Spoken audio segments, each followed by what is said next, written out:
Můžu teda si to půjčit ten papír? A je to zbytečné, co jste mi tam napsali. Jo, to jsou ty rychlotanky, takže tady to bude rychlý. Ahoj, já jsem Luděk Reichl z pivovaru Holba. Pivovarství se věnuji už 32 let a dnes místo do varny vyrážím na internet na pivní hejtičky.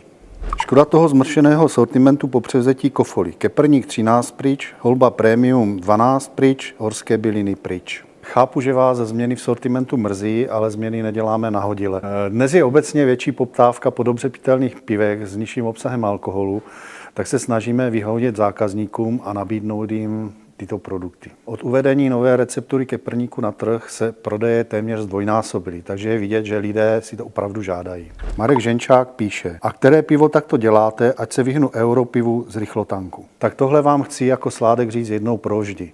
Název rychlotank je nesmysl. U nás v pivovaru máme spoustu tanků, ale žádný rychlotank.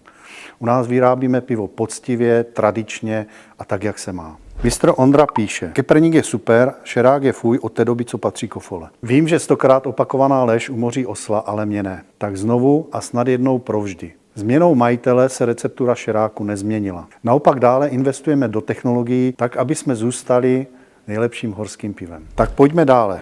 Vašek píše: Holba šerák byl dobrý před 10 lety, když měl na lahvích ten stříbrný staniol a vyráběl se v Hanušovicích. Upřímně, tohle je fakt kravina, aby se výroba takhle přesouvala, nedává žádný smysl. Všichni máme rádi hospodské příběhy, ale realita pivovaru je úplně někde jinde. A navíc tady hovoří jasně čísla. Šeráku se každý den v Hanušovicích uvaří přes 240 000 piv, což je za rok neuvěřitelných 65 milionů. A tady příjemné překvapení. Konečně pozitivní komentář. Zdeněk mi ukazuje svůj dortík. Takový bych si dal taky. Tady píše Jarda: máte obě dvě piva skvělý. Šerák i keprník jsou výborné, jsou lepší než Plzeň.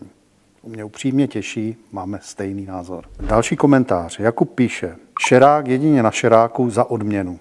Jo, hory jsou hory, na horách chutná nejlíp. Tak to byly pivní hejtičky. Napište mi, co vás o pivu zajímá a já se na to mrknu v dalším díle. Budu se na vás těšit u nás v pivovaru, přijďte se podívat na prohlídku anebo se potkáme někde na horách.